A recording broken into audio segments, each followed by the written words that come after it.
It's Championship Hurling all the way here on the Sunday game this afternoon. First up, it's the meeting of Galway and Offaly at O'Moore Park in Portlaoise. On offer a place in this year's Leinster Hurling Final, and the throw-in is at 2 o'clock. Then later on the programme, it's the Munster Hurling semi-final between Clare and Waterford. That game is here at Semple Stadium in Thurles, and it is due to start at 4 o'clock. Well, the adventure may be all but over in Poland, but there's still plenty of silverware to be won in Irish sport this summer, and 4 counties will be hoping to take a step closer here on the Sunday game this afternoon. Well, the first game is the battle of the Shannonsiders, while in the second game, well, they may be on opposite sides of Munster, but of course there is a connection. One Davy Fitzgerald.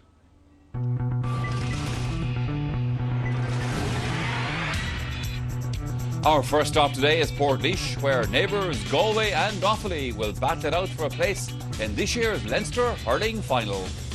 Dooley breaks in here, scoring opportunity, still there, it's a goal, Offaly have it. Back it comes to Canning, he's rattled the back of the Offaly net, and Galway are in real trouble here. It's there, it's around his marker, Hayes, brilliant.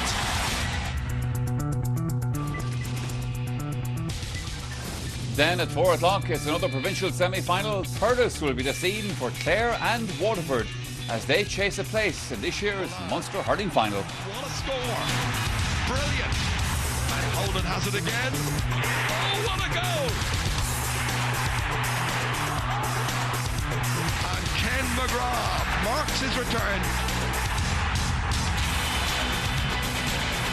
And Waterford beat Clare and reached the 2010 Munster Hurling Final.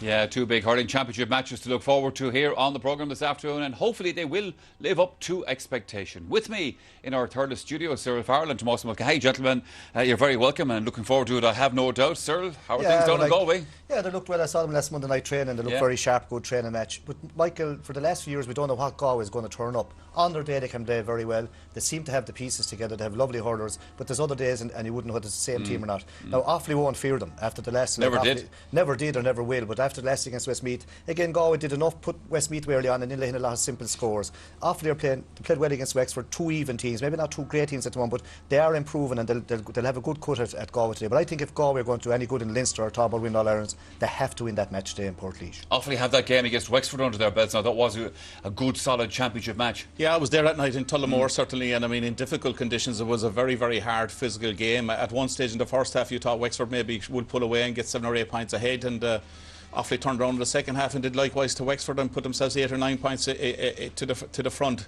Probably one weakness that they had is that they let Wexford back into the game, and it could have ended up in a draw very, very easily. But it was a big win for them.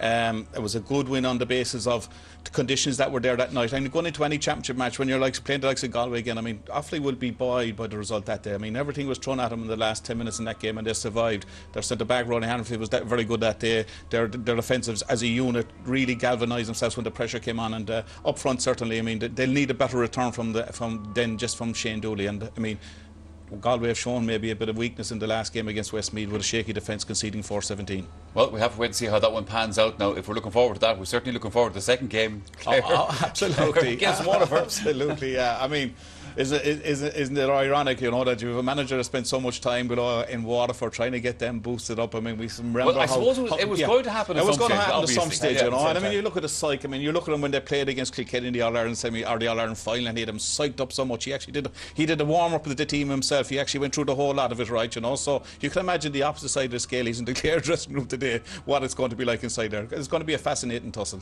It certainly is. There's nothing like managing your own county, obviously, sir. Ah, yeah, but it brings great. There's great euphoria in Clare. They love to have Davy back, but it also brings this pressure because he's expected to deliver. And like I think today, Michael, is going to be a contrast in styles. Clare under Davy are playing a kind of a possession game. They're taking on tackles, beating the tackle. Now, it's a hard game to play and then laying off a pass. It's lovely when it works, but when it breaks down, they'll be all roaring at them. Now, Waterford, a bit like Galway, if they come with their A plan, like they usually let the ball do the work, take great scores from outside. They have 3 or 4 very good marquee players that will be on any team in the country. They could blow you out the gate on a good day, but it's hard to know what's going to happen. Like, but Clare would have trained very hard. Davy would have devised a plan, and knowing him, like Tomas says, like he will be pucking every ball. That's his life. That's his passion. And like, sure, Micheál Ryan's much the same on the other side. you know. So like he's back. It's the first time in a long time that there's an actual Waterford native managing Waterford, which brings, it's a good plus for the team, but it can be a negative or a plus, whichever way you can build on it. But like, it's a big win because whoever wins the game are into a Munster final, and even losing that game or in a quarter-final. So like the winner takes a lot out of this game. They do. Lads, we'll chat a little bit later. Now Galway and Offaly coming up at 2 o'clock here on the Sunday game. Let's head over to O'Moore Park in Portlaoise right now. Our reporter there this afternoon is Joanne Cantwell. Well, it seems the championship matches in Portlaoise are either played in brilliant sunshine or pouring rain. At the moment, it's looking like it's the sun, but I really don't expect that to last, unfortunately. Now, there is some news from the dressing rooms. Galway, they've made one change. David Collins still hasn't recovered from injury, so his place in the backs goes to Niall Donoghue. Offaly, though, they will line out as selected during the week. It, though, is just the first of 2 games to take place here in Portlaoise today. Coming up at 4 o'clock, Kildare's footballers, minus Shawnee Johnston, of course, well, they get their Leinster campaign underway against an Offaly side who are being relegated from Division 4 of the National League, while Kildare were winning Division 2. They also had a change in manager as well during the year. Tom Coffey, so is the man charged with trying to get that win against the Lily Whites today, and he gives championship debuts to 4 players. Kildare, they start with almost the same team that began the Division 2 final against Tyrone. There is one change. Eamon Callahan, he had surgery on a groin recently, so he's been ruled out, and into his place comes Andrew McLaughlin. Now, up in Ulster today, well, it's all about hurling. Armagh, fresh from their second Nicky Rackard Cup win in 3 years, they take on a Derry side who went very, very well in Division 2A of the Hurling League this year. That one is the Ulster Championship clash taking place today, and down in Munster, well, it's all about hurling there as well today, and what a clash it is. As the lads were saying, Clare with Davy Fitzgerald in charge, the man who was in charge this time last year of Waterford, and it's the Daisha he takes on today.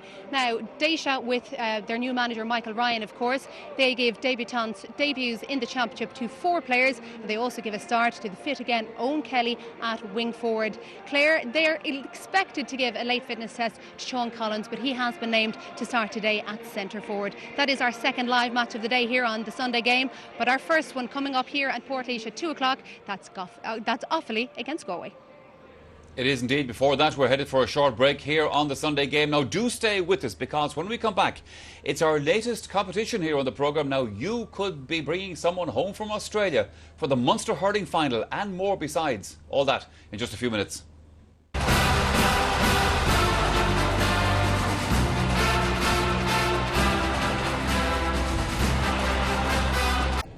Welcome back again to the Sunday game. Galway and Offaly coming up in the Leinster Hurling Championship very shortly. Now, who will be heading to this year's final? We don't know, but you could be heading to the Munster Hurling Final with friends from Australia. And this is how. We've teamed up with Etihad Airways, proud sponsor of the All-Ireland Senior Hurling Championship, to give you the chance to win a trip for you and a friend, plus a guest living in Australia, to this year's Munster Senior Hurling Final. Etihad Airways will fly your friend and their guest home for hurling from any of their destinations across Australia, plus there's 4 match tickets, overnight accommodation and €1,000 spending money. For your chance to win, answer this. Which of these are defending 2011 Munster Senior Hurling Champions? Is it Clare, Waterford or Tipperary? To enter, call 1515 71 71 74 or text the word hurling followed by your answer and name to 57111. Viewers in the north can also text to 57111 or call the number on screen. You must be over 18 to enter. More details on RTE Airtel page 194. Lines will close at midday on Tuesday, June 26th, and the lucky winner will be announced on Championship Matters on RTE2 on Thursday, June 28th. That's a super prize. Best of luck with it. Well, no prizes for guessing that Galway and Offaly will be going all out this afternoon to win a place in this year's Leinster Hurling Final.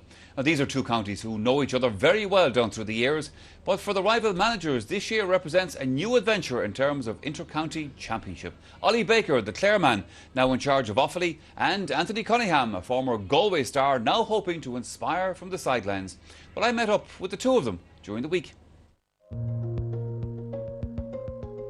We set ourselves targets to get promoted out of Division 1B in the hurling. That didn't work out for us, so we kind of set all our lumped everything into the championship with that, and really just to get a home victory against Wexford here last Saturday week was the big target, and we achieved that now. So it's kind of a lot of pressure off us in one sense. We want to get Galway back to being a top 4 team, and since 2005 Galway haven't been in the last 4, and Galway.Hurling.Public and ourselves and everybody must realise that, so we have got to get one step at a time. So we are really looking to get into the last 4 this year, and the easiest way to do that is win a Leinster title.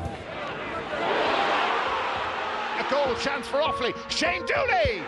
With 20 minutes to go, we were 9 points up. We didn't score for the last 20 minutes of the game. Let Wexford back into the game, completely lost their shape out around the middle of the field.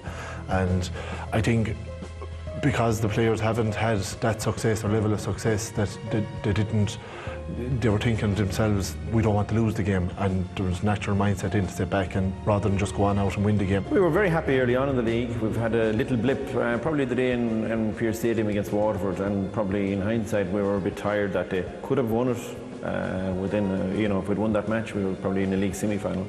Very happy with our performance against Tip and Cork, and then had a bad day in the office against Kilkenny. But overall, I suppose really the 2 games against Dublin in the relegation fight, I suppose gave us a lot of confidence, because what we'd seen earlier part of the league stood up then overall. Galway are a huge challenge. They're Division 1 team. They'll be a team that have been ranked, and predictions have been made that they could be a team that could topple Kilkenny or Tipperary. So I mean, there's a huge challenge out there for us. But it's one that we set our stall out earlier on in the year.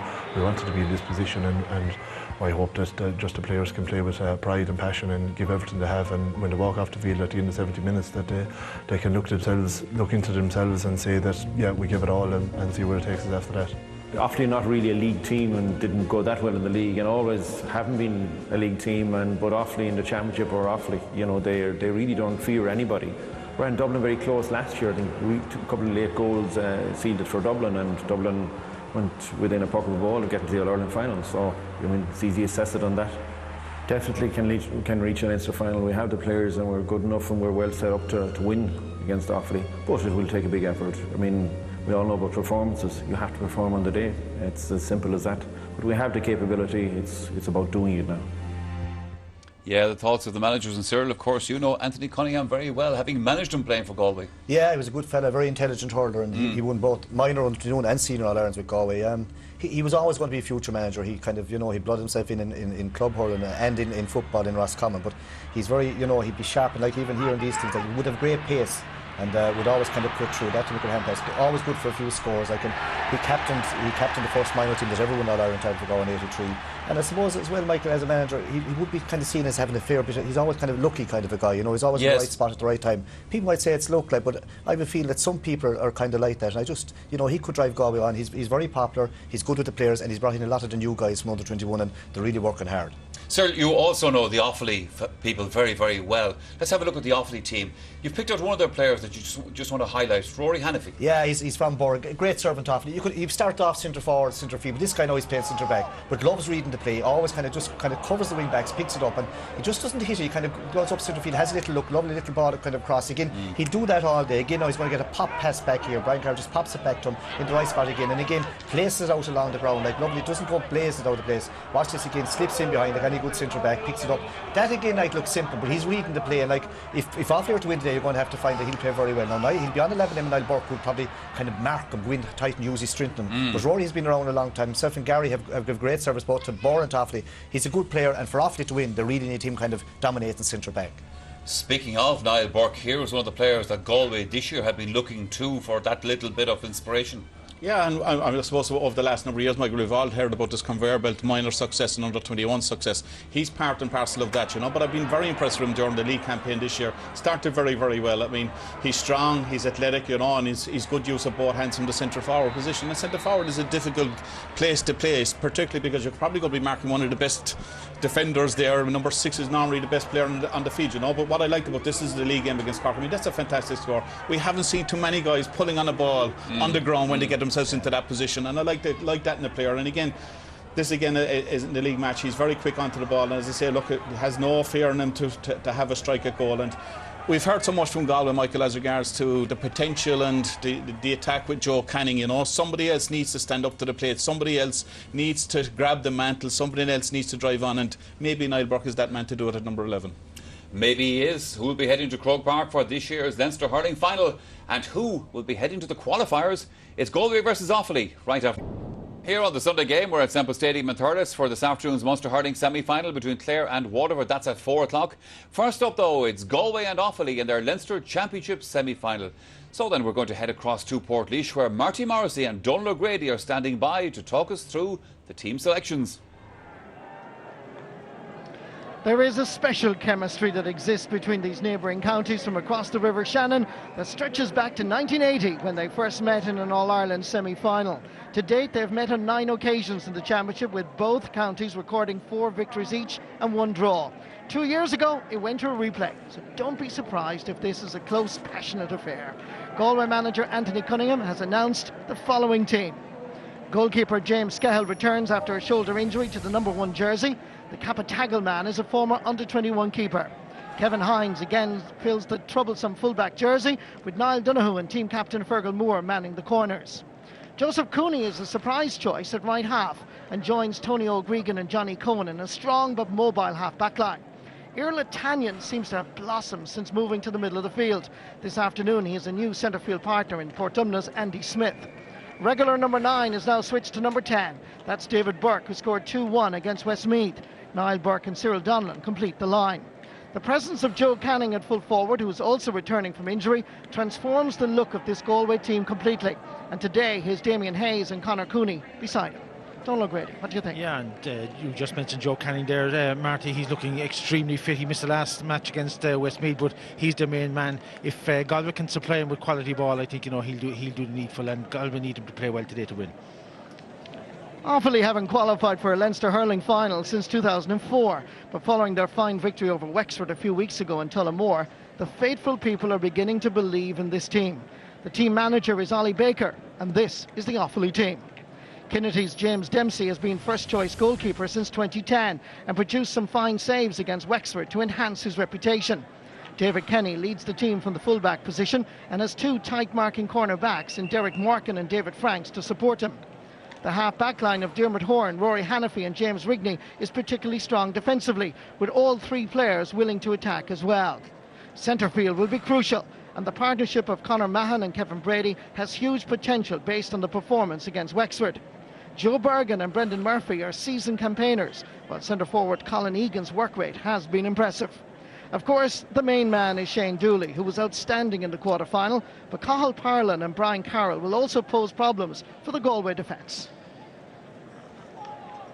Yeah, Marty, their full forward line, fairly experienced at the inter-county level, and Shane Dooley, as you said there, right, he's the Offaly's main scorer, 1-8 the last day from 2-12, and Offaly will have to give him quality ball because he'll be opposed by Fergal Moore, probably the best of the Galway defenders. It's a lovely afternoon in O'Moore Park, Portlaoise, cloudy and a little bit sunny at times, temperature about 17 degrees. Throw-in time here is at 2 o'clock with Cathal McAllister from Ahada in Cork in charge.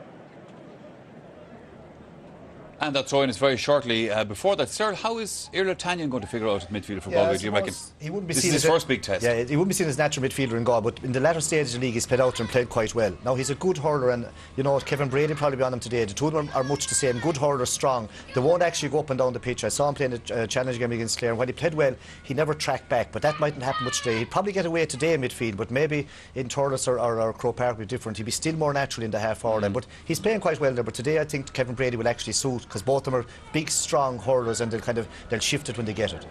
Well, there is the aforementioned Irla Tanyan. Galway going to win today, sir? I think they should, Jay. Michael, if they have any ambition, say, of really winning Leinster and laying down a mark for All-Ireland, I know it's a big ask going up there, but they should be winning today. Otherwise, they have to win to really be kind of progressive with this young team. What's the view from the Southern Capital?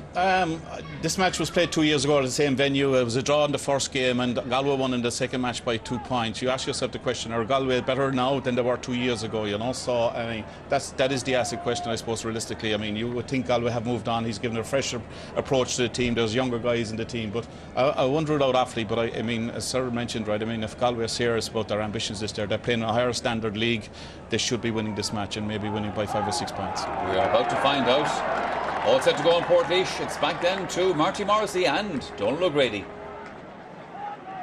Thank you very much, Michael. Welcome back to O'Moore Park, Portlaoise. Offaly won the toss. They've decided to play from right to left, which gives them a slight wind advantage. The man in charge is Cathal McAllister from Ahada in East Cork, and ironically enough, he was the man in charge when they last met in the championship in 2010. in the replay. And on that particular day, over 2 matches, may I say, the draw on the replay, these two teams scored 10 goals and 69 points between them, and only 1 point separated them at the end.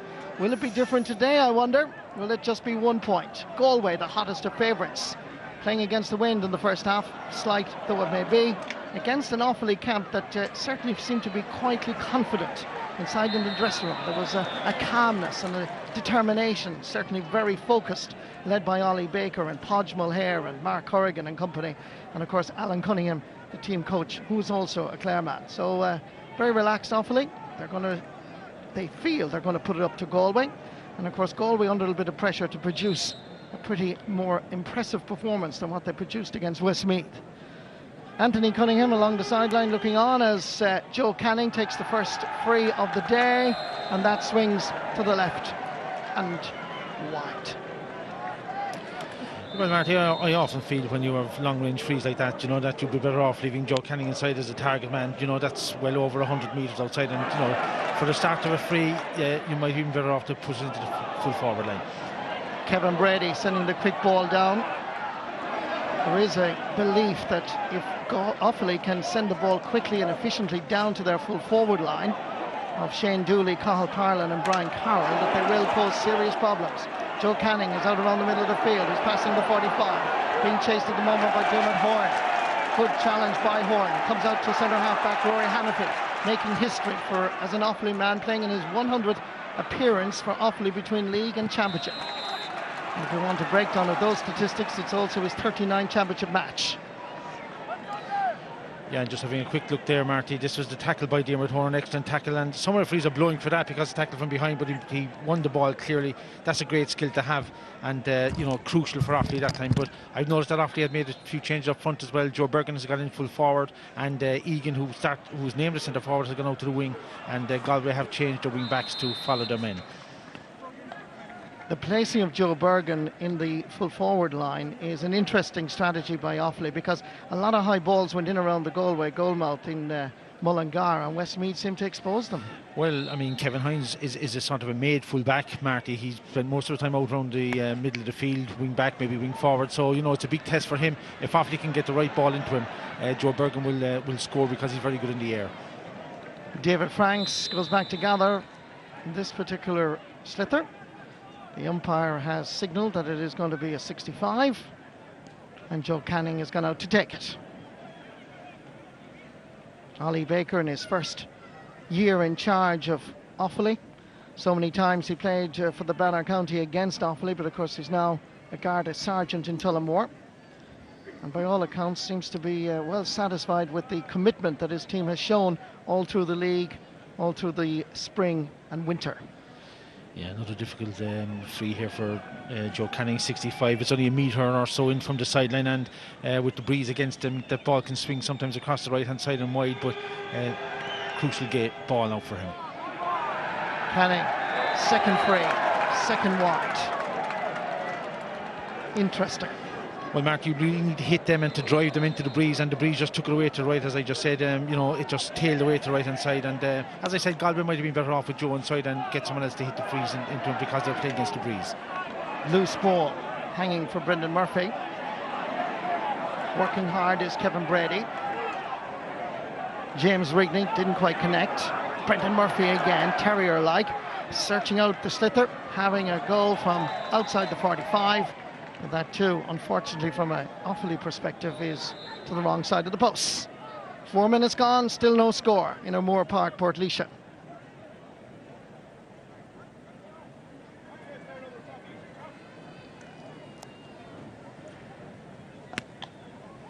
Puck out by James Scahill. Nicely picked up. Damien Hayes. Kenny under pressure.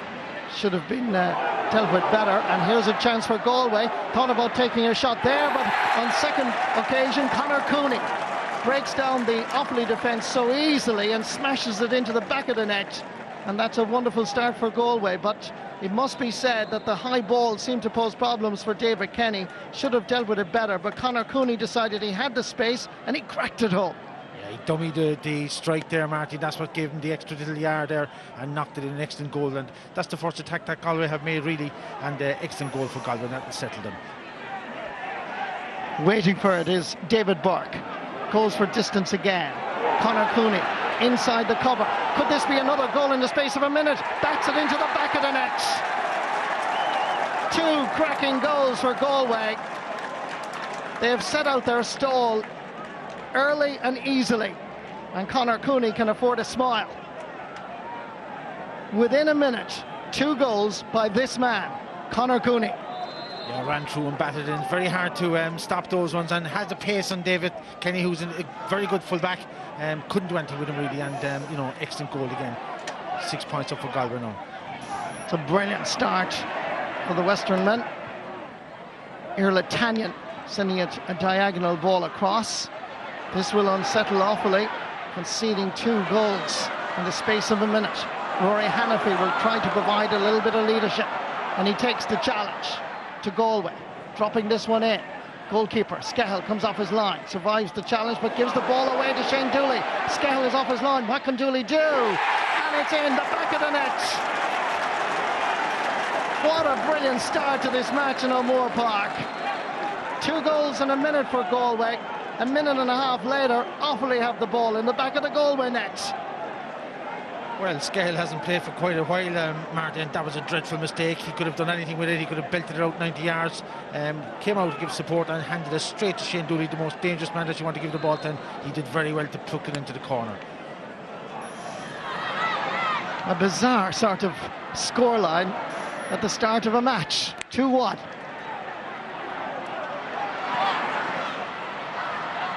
Loose ball, this time picked up by Colin Egan, almost at least.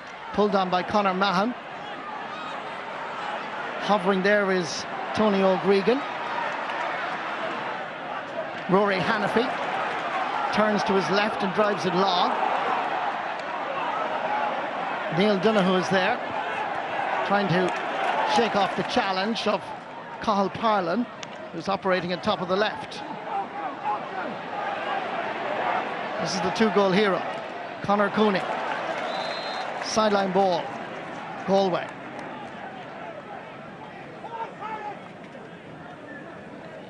Well, Joe Canning, Marty, has been operating now in the left corner. Not quite sure whether he'll take up that position for the rest of the match or whether he was just moving in. When he went out to take frees, he sort of stayed out there, and that's why Conor Cooney was at full forward, or maybe it is a permanent switch. Irla Tanyan's cut in. There's plenty of height. Lovely layoff from Joe Canning to Cyril Donlan. Is this the first point of the match? The umpires are perfectly positioned. White flag goes up. That's the first point of the game after 8 minutes of action. Yeah, just a sideline knocked in there, and when it broke to Joe, he gave a little pass to Cyril Donlan, and easy score really for Galway. But it seems that if Galway can get any quality ball into the full forward line, that they'll do reconcile there. Tony O'Gregan got a touch to it, but Shane Dooley comes out around the 45 to try and gather. Good layoff indeed by Colin Egan. A chance here for Conor Mahan. And what Cyril Donlan can do at one end, Conor Mahan can come from midfield and do likewise. Yeah, good score by Conor Mahan there. He's been switched into centre forward now, Marty, as well. So Offaly are pushing things forward, I think, to get back on level terms if they can.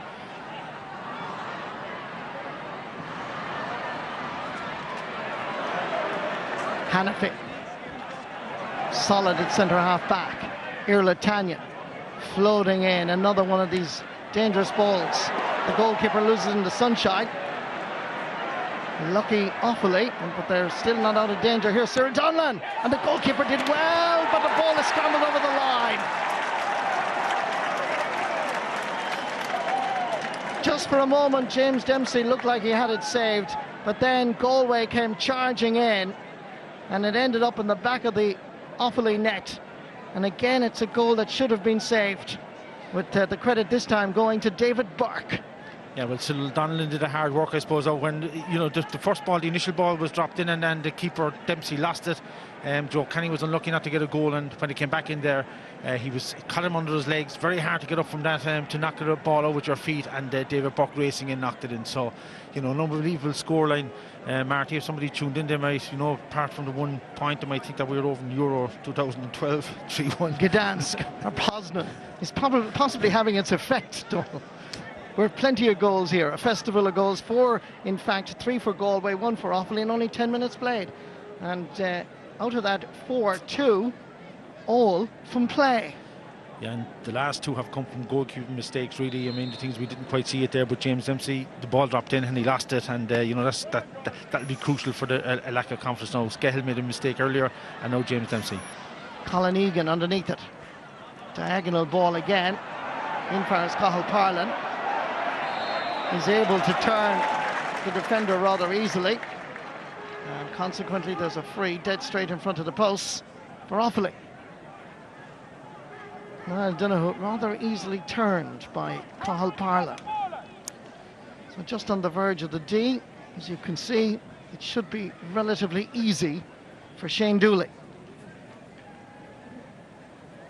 Yeah, there's nothing more than a tap over for Shane Dooley, Marty. I know we put the commentators' curse on players at times. Mission accomplished. But it would seem that both full forward lines are on top. Any quality ball goes into Offaly full forward line, they're doing well, and any quality ball going into Galway, they're doing particularly well. So the watchword for Galway half back in the midfield should be get it in low, get it in fast, and let the forwards do something inside with it. Andy Smith, 3 times an All-Ireland club medalist with Portumna. Joe Canning is in there, so too is James Rigney. Ball comes out towards David Kenning. Fullback and captain, under pressure. Just manages to flick it outside for Dermot Horn. Long ball up towards Joe Bergen. Going back to gather. Fergal Moore, captain of Galway. The tribesmen concede a 65. Yeah, he knocked it out there, Marty. I walked across the pitch before the game. The pitch is cut very, very bare. So, I mean, I don't think Fergal Moore was expecting the ball to run away from him like that.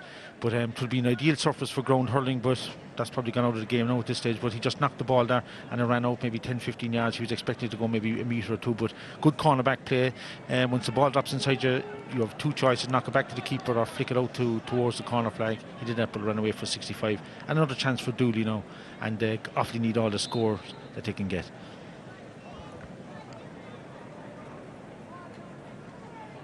Shane Dooley, 25-year-old from Tullamore, son, of course, of former Offaly manager and former Offaly star Joe Dooley, and that is put between the posts. Yeah, fine score there. Just having a look at his technique, fairly safe, straight over the bar. And as I said, Offaly need all the scores they can get to stay in this game. They elected to play with the wind to try and get ahead. They're down now, so they'll have to, every chance that comes away, they'll have to score. Irla Tanya. Crossfield ball over for Damien Haynes. Got it second time round. Oh, stepped in so easily past James Rigney. Good hook. Goalkeeper's alert. So too is the fullback David Kenny. But the Offaly defence looks perilously close to conceding every time that the ball goes up to that Galway full forward line. Hard-working Fergal Moore, captain of Galway, 2012. Down fires David Kenny. Under pressure from Cooney. Free to Offaly. Well, referee judged that there was a sandwich there. I didn't see too much in it, to be honest with you. I think they're just, players are over-exuberant maybe, but David Kenny put under huge pressure, and this one will be launched into the full forward line now for Offaly. Dangerous ball, batted away. Tony O'Regan fires Andy Smith. Good call by David Burke.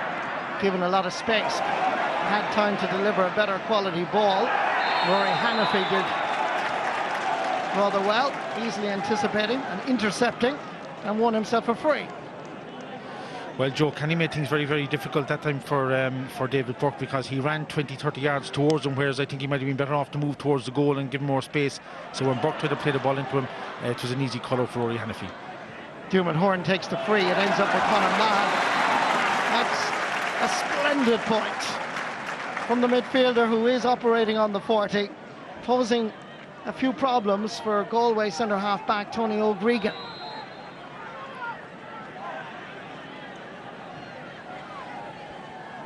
No shortage of scores in O'Moore Park. Irla Tanyan battling on this occasion with Kevin Brady. Tanyan comes away with it. He's a big, strong man. Seems to operate better when given a bit of space around the middle of the field. Joe Cannon blocked down, gets a second chance, and he floats one in, but it's curling to the left and wide. And the Offaly crowd substantially enhancing the attendance here, because of course there's Offaly against Kildare later in the afternoon here in O'Moore Park. So every time that something happens in favour of Offaly, I think they're going to have the biggest cheer by far. Great catch by Colin Egan, giving it back to Derek Morgan. Floats it in. It's curling, and it's a magnificent point by the right corner back from Shinroe. A huge score for Offaly that time. Derek Morgan is out, actually operating at left half back, and Rigney has gone back into left cornerback to pick up Damien Hayes, but that was a huge score. And he just about got there. He judged it perfectly, landing right on the top of James Skehill's crossbar. Sideline ball again for Offaly. We've now had 10 scores in 15 minutes. And remember, 2 years ago, there was a carnival of hurling here when these two teams met in a draw and a replay. And over 10 goals and 69 points, I think, was the statistic between the two games. We have certainly plenty of action here. This is Shane Dooley on the turn, giving it. Joe Bergen with the player at the end of it, and it is a magnificent point again. Well, Offaly aren't lacking the confidence, as I mentioned earlier. Well, Johnny Cohen attacked that ball, Marty, and he first touch was off, and Bergen slipped in there nicely and stuck it over the bar. So when you look at the scores now, I mean, there's only a couple of points between them, and Offaly's scoring actually is a little bit more healthy than Galway, in that they've got 7 scores now to Galway's 4. Coming through the middle, centre-half forward, Niall Burke with his first point of the match. Yeah, we just see Niall Burke, and he had a very, very impressive league, just coming from the under-21 team. Big, strong player, very direct, and a good point. 3-2 to 1-6. Most enjoyable first half, free-flowing. Another effort, and the umpires have to bend their backs again. This time, they're signalling wide. There was a doubt between them. There was a brief discussion, and there were no protests whatsoever from Offaly on this occasion.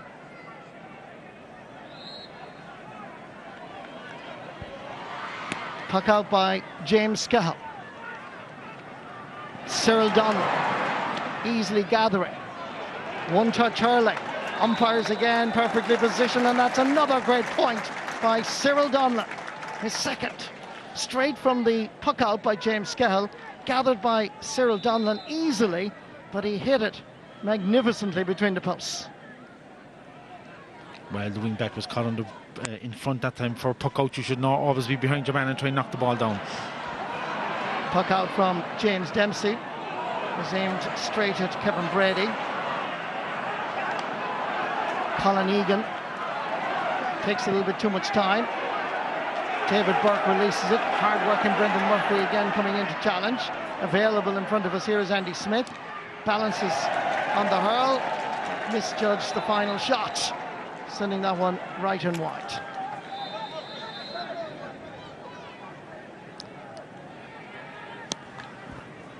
Puck out by James Dempsey. Andy Smith underneath it. Irla Tanyan, powerful in the middle of the park. Going long. Down towards Joe Canning. Flicking inside towards Cyril Donlan. Picked up instead by Niall Burke. More trouble for Offaly. They're back there in numbers. Referee is there watching closely. No foul as they tussle right inside the large rectangle. Cyril Donlan pulls in it. Blocked on this occasion. David Kenning is underneath it and coming out with it. Hit a fair shoulder. Still inside the field of play. Getting it back is Rory Hannafy, pulling in it first time. In the air, Dermot Horn sending it down towards Brendan Murphy. Tempo of the game is fairly fierce. Colin McAllister hesitant to blow the whistle. Offaly crowd say free. Referee says nothing. Going through is Irla Tanyan. given a bit of space and a bit of time, splits the post for his first point of the match. Yeah, great score there by Tanyan. Fought hard for the ball, Marty, and came away with it, and made a good 20-yard run and snapped it over the bar. That was a crucial score for Galway, because they hadn't scored for a while up to then, apart from Niall Burke, and possibly you could have said that they should have got to score earlier with Cyril Donnellan, but showed good commitment from Galway and good pace of the game now. Diarmuid Horan is the player that requires attention, and while he's doing that, let's go down to the sideline for some news from Joanne. Well, Ollie Baker is very angry down here on the sideline. He's giving out to the linesman. He claims that the last Offaly effort on goal, that it was actually over the bar. Now, it didn't look it from here, but he said that that's twice you've done it, because he's referring to Cyril Donnellan's first point in the 8th minute, which the large Offaly crowd behind me and Ollie Baker both felt was actually wide. Plenty to debate at half-time with Tomás Mulcahy and Cyril Farrell, as the puck out is dropping down towards Shane Dooley and Joe Berg and company. It's Dooley that's coming through. Oh, Conor Mahan just took his eye off it, and coming forward is Kevin Hines. Powerful in the challenge. Down towards Cyril Donnellan, who's posing serious problems at left half forward for Offaly. Donnellan has a goal from just in front of the stand, and that sails between the posts for his 3rd point of the match. And no doubt about it, Ollie Baker will have to try and thwart Cyril Donnellan of clean possession, because Offaly have a serious problem with Donnellan. Well, that score was made by the quality of the ball that Kevin Hines drove into him nice and low, and Donnellan went around his man. And we heard Joanne there earlier talk about a couple of scores that Ollie Baker was creating. No crib of that one, straight over the bar by Cyril Donnellan. Excellent score for Galway. Good hands by Brendan Murphy. More under pressure. Getting it out just a little bit. Without a hurl. Comes back for Shane Dooley. Calling outside is Brendan Murphy. 3 Galway players converge. Under pressure, he loses the slither. Coming in is Kevin Brady. Gets it inside for Shane Dooley. And he manages to squeeze it to the wrong side of the post. And that is Offaly's 3rd wide of the game. By the way, just an interesting observation. From Galway's 3 goals and 5 points, all are from play. Yeah, Marty, they're impressive when the ball goes up beyond the 45, and they keep Joe Canning is moving around. All the Galway forwards are moving around and keeping the Offaly backs busy. Diarmuid Horan is now picking up Joe Canning, and each of the Offaly backs are picking up different players in the turn. Rory Hannafy in the centre. Irla Tanya.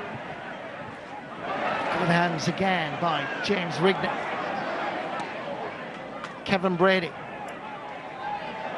sprays the ball over to the far over side, comes freely to Andy Smith. Ball inside didn't work for Joe Canning. And this could be a one-on-one. It could be dangerous, but good defending by Galway on this occasion. Brendan Murphy is available, so too is Shane Dooley. Nice little jink inside. Joe Bergen is waiting for it, but Dooley is so confident. What about that for a cracking point? He is the man to watch from a Galway perspective. That all came from Shane Dooley's excellent positioning. Supported the man very, very well. Came across to the other side, supported Brendan Murphy when he took the pass, had a quick look and did the right thing, took on the corner back and just stopped it over the bar. Excellent score from Dooley again. Interesting that Ollie Baker has still placed Joe Bergen at full forward, and Shane Dooley has given a little bit more freedom from the corner out to the wing. Meanwhile, it's Damien Hayes nipping in. James Rigney needs the support of Kevin Brady. Hooked by David Burke. Still Brady. Hand pass outside to Rory Hannafy, who's a dominant figure still. Good work by Cathal Parlin. Won himself a free as a result of that foul by Neil Donoghue. So a chance for Offaly to get a little bit closer. Well, Niall Donoghue made sure that he wasn't going anywhere, but again, Marty, that was all made by the quality of the ball from the Offaly, head height, and very hard for the cornerback to intercept that. And once Parlin got the ball, he was heading for goal and pulled down by Niall Donoghue.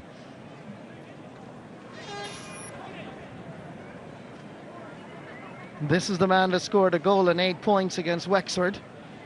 He's halfway there already, really, because he scored a goal and 3 in this match. This one is dropping a little bit short. Easily gathered by Tony O'Gregan. Tries to send it out towards Neil Donoghue, and that is a sideline ball in favour of Galway. Anthony Cunningham there, top of your screen, urging his side on for a little bit more. Fergal Moore is going across to take this sideline cut. Twice an All-Ireland minor medalist back in 1999 and 2000.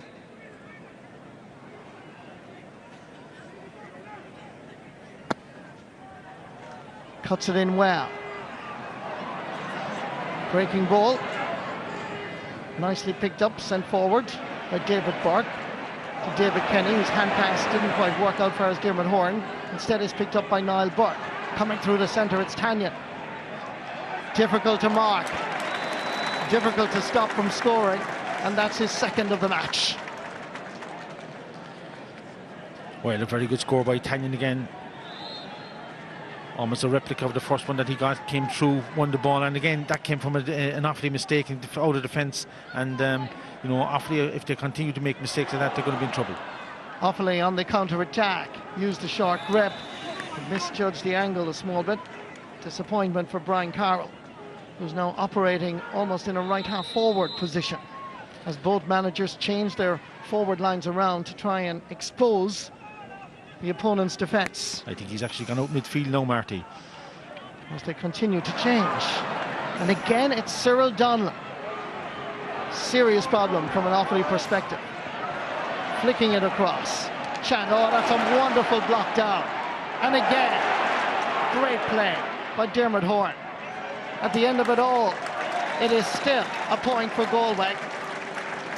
Damien Hayes getting his first point of the match, but wonderful defending by Offaly. Yeah, two good block downs there, Marty, in succession, but you'd expect the likes of Joe Canning or Damien Hayes, when they get the ball, to run at the defenders, and Cyril Donlan is creating big problems for the Offaly defence on the left-hand side, on the right-hand side. Picked up here by Kevin Brady. Under pressure, concedes the slither, and Galway send it down with great efficiency. David Kenny. Here's the whistle. There's a foul on Conor Cooney, and that's a free in for Galway.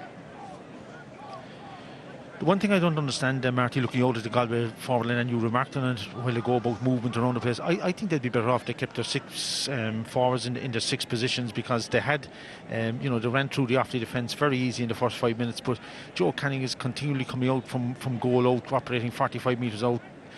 Damien Hayes, we haven't seen him in the game apart from that point. He's been well marshalled in the corner, but they're moving around. There doesn't seem to be any great purpose to it. I think if they just lined up, you know, in the conventional positions, and then get good ball in and take on the Offaly defence, I think that'd be far more productive for them. Joe Canning focuses on the target, lifts and strikes, and registers his first point of the game.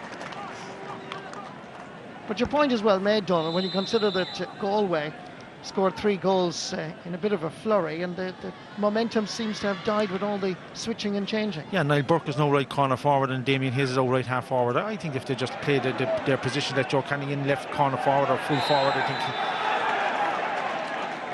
I think they'd be doing better. Tony O'Gregan fouled as he was coming out with the ball.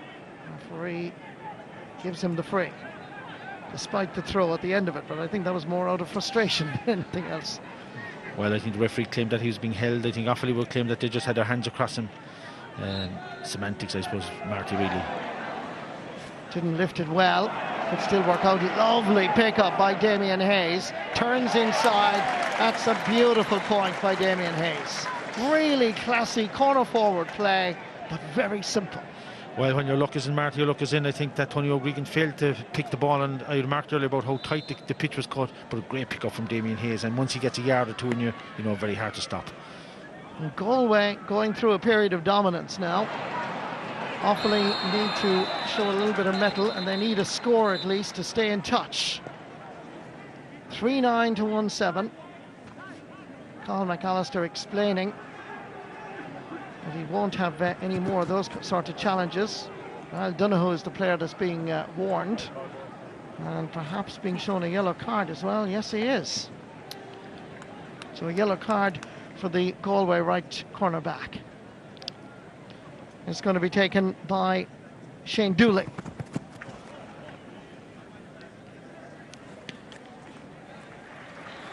A simple tap over for him. He now has a personal tally of a goal and 4 points. And Offaly stay in touch.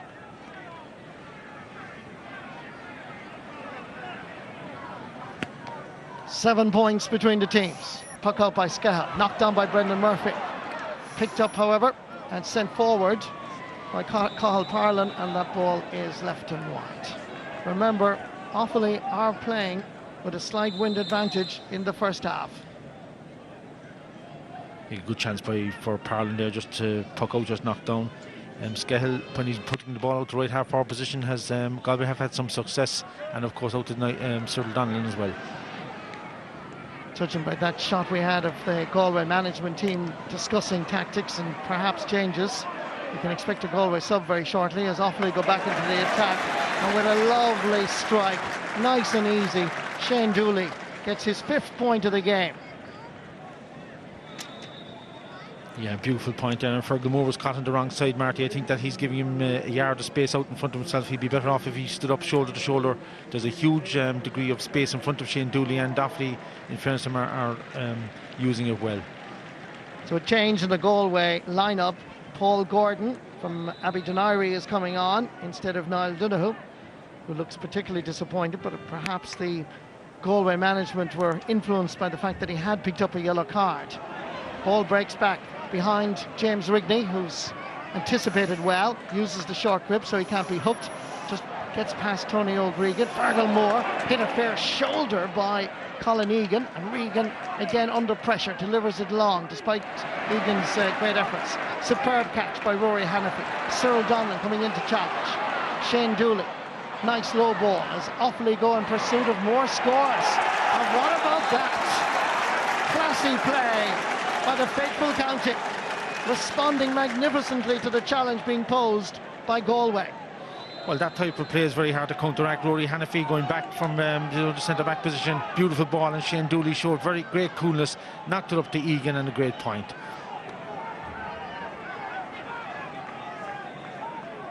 Egan joins the Offaly attackers that have now registered scores. And there's a little bit of a delay as well because attention is required for the centre-half back. Only in his 4th championship appearance, made his championship debut against Dublin last year. He's just 22 years of age, and Colin McAllister wants the medical attention with Dr. Shane Carroll and the physio there to take place off the field of play. So Galway, or Offaly I should say, introduced Conor Hernan as a blood substitute while Colin Egan is getting that attention. St. Ryan's man Conor Hernan is on. Great catch by James Rigney, doing well at left half back. Cathal Parlin, first time ball, sent back down by Galway down towards Joe Canning with a lot of pace on it. Canning has the time to gather, gets inside the cover provided by Dermot Horn, and it goes back to your line a moment ago, Donal O'Grady, that if they send the ball into that Galway full forward line and they take up traditional positions, that you sense that they could pose serious problems for Offaly. Well, I think in the first 5 minutes, Marty, when they ran at the Offaly full back line, you know, even looking at the composition of the Offaly full back, they know David Kenny, who started at full back, has gone out to the left corner back position, and he's picking up Niall Burke. And Rory Hannafy, who started centre back, has gone back to right corner back to mark Conor Cooney. So, I mean, that just shows how Offaly management feel about that. They're under pressure in their full back line, and they've made changes accordingly. And Joe Canning with his 2nd point of the match. 2 clear goals now between the teams.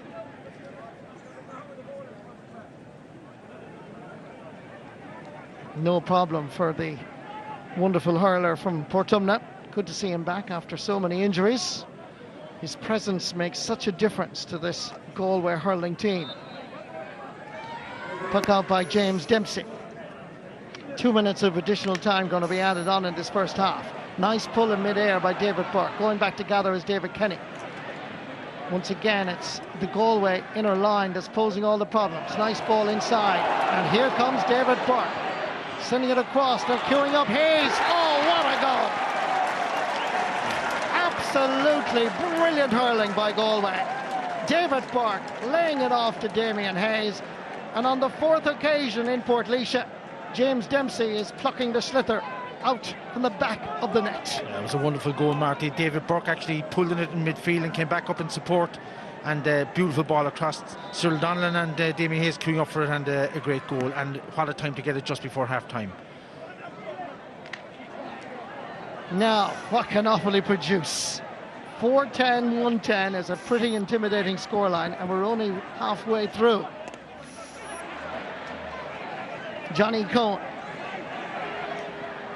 Nice hurler from Loughrea. Getting it in for his Joe Canning. He's looking at the posts.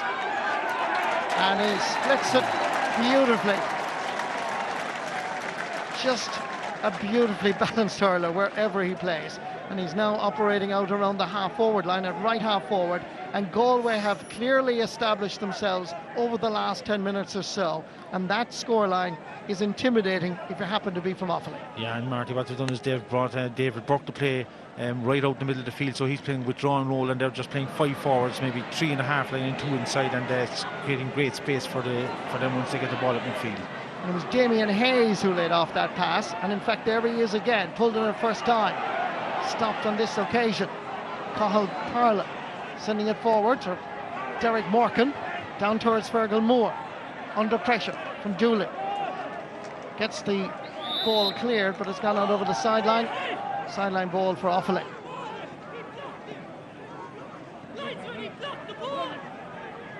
I'm pretty sure Ollie Baker will be glad to get his team into the dressing room and try and reorganise his defence and re-motivate them again, because they've suffered some big blows, particularly that last goal from Damien Hayes. But they did respond to the earlier 2 goals by Conor Cooney, to their credit. But it certainly looks a bit of an uphill struggle here. Dooley floating one in. Last player to touch it, Kevin Hines, 65 for Offaly. Yeah, we're coming up to half time now, and this is the last chance that Offaly will get for a score. And it's important, I think, for Shane Dooley knock this over the bar, give them a little bit of a heart. I know they'll be down by 9 points or so, but they didn't play that badly, and I think it was just the that last goal by Damien Hayes, put the icing on the cake for Galway really in their first half display. 3 goals in the first part, 5 or 6 or 7 minutes, and goal and a point by Joe Canning in the last couple of minutes, one by Damien Hayes, and of course Joe Canning's point. Shane Dooley, major threat up front from an Offaly perspective, but this occasion he sends it wide, and every score is vital, and Shane kind of nods the head. He knows that he should have put that one over, particularly when you have the wind assisted in the first half. Ollie Baker has a lot to think about as the Offaly team and both teams go into the dressing room. But what a start by Conor Cooney. Scored a goal after the 4th minute, did it again in the 5th. And of course we also had goals from David Burke after 9 minutes and Damien Hayes. Magnificent goal on 34 minutes. Galway responded with a great goal from Shane Dooley after 6 minutes. But at half-time, Galway looked very impressive. Half-time score, Galway 4-11, Offaly 1-10, and 4-9 out of that 4-11 coming from play. We'll have analysis with Tomás Mulcahy and Cyril Farrell after the break.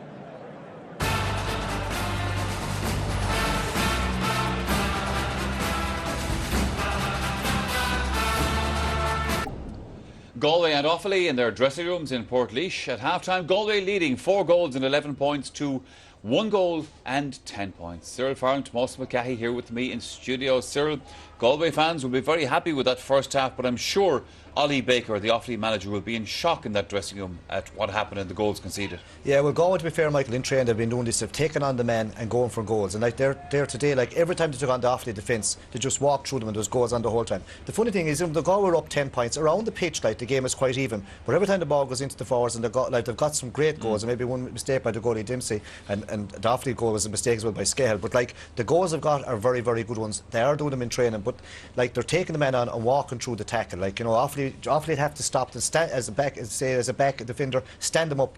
Don't let them pass by all which way, hook or crook. But what's happening is they're just walking. Cyril Donlan is walking through, Conor Cooney's walking through, Canon Damien Hayes. They're all flying through Davy Burke, and they're just, they're 10 up. They should push on from there. There is serious movement in that forward line. I know Donald O'Grady was saying it in the first half period there that he would like to see the 6 forwards stay in their position.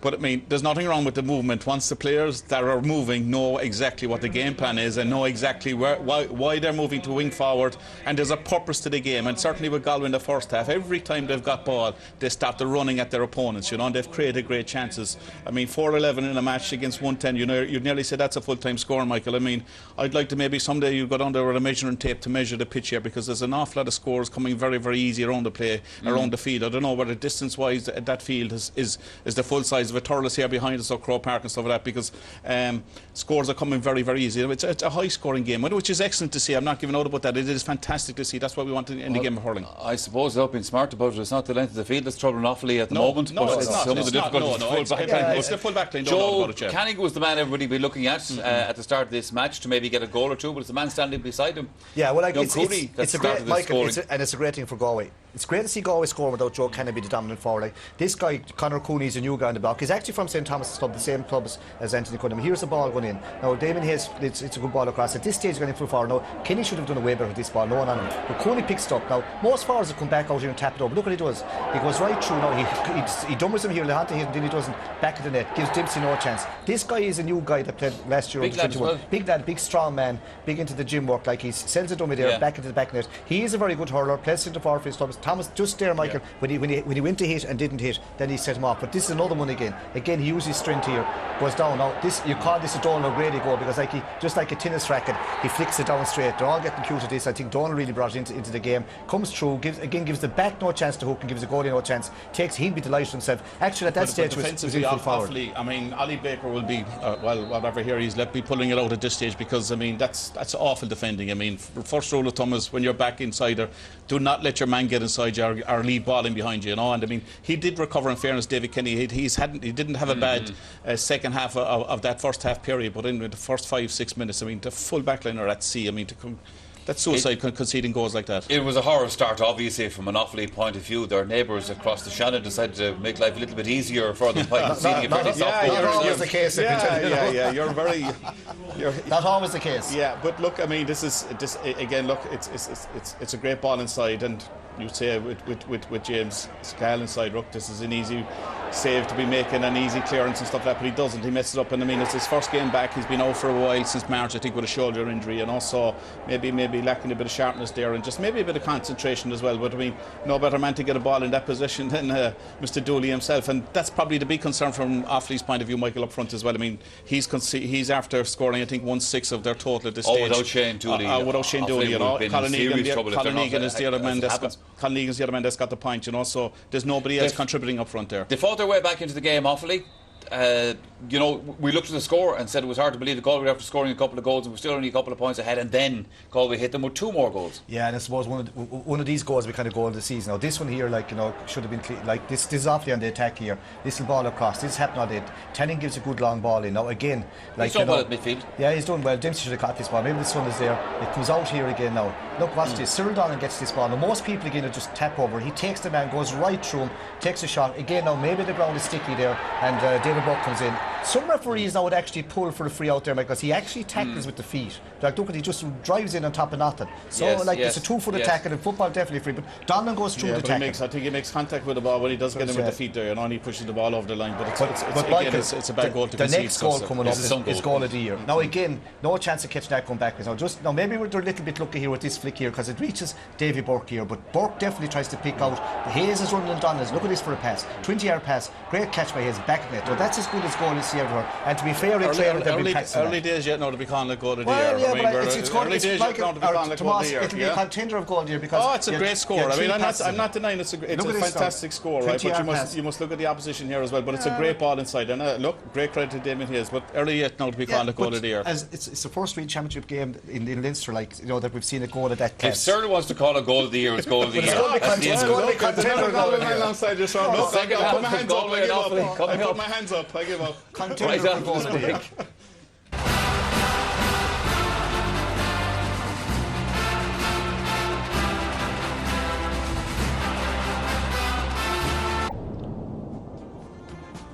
Now, just a reminder to you that we have more Championship hurling coming up here on the Sunday game later in the afternoon. That's Clare and Waterford in their Munster semi-final, and that game is at 4 o'clock. After that, it's back to Euro 2012. The live game tonight is Portugal and the Netherlands, and we'll also be keeping you up to date on other events in that group. And if that's not enough sport for you, the evening edition of the Sunday game is at 10:15. You can join Des Cahill and his studio guests for some more reflection of the weekend's GAA Championship happenings. But at half-time in Portlaoise, it's Galway leading Offaly 4 goals and 11 points to 1 goal and 10 points. And by the way, Mulcahy, that is a red tie, that is not a maroon tie. You should know a red tie. I think there's a touch of maroon in it. Look. We'll see how you lads get on against Tipperary. I'm not going to say any more about you, God. In fairness to Offaly, they took a hammering with the goals that they conceded. We've been talking about that, but they have actually scored some lovely points and played, as you said earlier on, played nicely sort of around the field. Any ball that goes up to the Offaly forwards, they're quite good, and they've got great scores from outside. Now, there might be a slight reason, but they've knocked over great points, and they've got as many points really as Galway have, and great runs from play. In actual fact, one of the highlights of these, like, this is a beautiful ball in here, flicked over the ball, like by Mahan. He's got 2 from midfield, and like Dooley's flicking them over the bar as well, and you have Markham who got a great one cornerback, probably go up in a minute. But they've got scores that have great. Now, this here is out in his own 65, has a pop from left, on his left side over the bar. They're as good as scores again anywhere. Offaly have actually scored 110. It's the goals that are the big difference. And when they attack, like again, even though Galway up to 10 points, the Galway defence, like at times, it's still the kind of accolades. It's a loose game. I mean, Offaly are always. They're known for being very good hurlers. They're always known for being very good ball strikers. And this to me is the score of the year. Not the goal of the year, but the score of the year. Fantastic score, great play, and they need to do more of that. But look, you can't concede the goals and expect to be winning the match. Conceding the 4 goals that they did in the first half, and the problem is in the second half period that you're probably going to see a lot more of that from Galway when they get the chance. If they're going to go for the juggler now, there is more goals there for them if they really want it. I would think the last days of Michael, Galway did this to Westmeath, and in the second half weren't there at all, and let Westmeath get a lot of scores. I would say Anthony Cunningham at half time and said, listen lads, we want to win the second half as well. We want to drive on with all due respect to Offaly and win this game impressively. All right, they're all set to go then for the second half in Portlaoise. It's back to Marty Morrissey and Donald O'Grady. Welcome back to O'Moore Park, Portlaoise. Game on, start to the second half. One change in the Offaly team, and that's Derek Malloy is on for David Franks. And already that Offaly full back line are under a little bit of pressure and sent down the field for underneath it.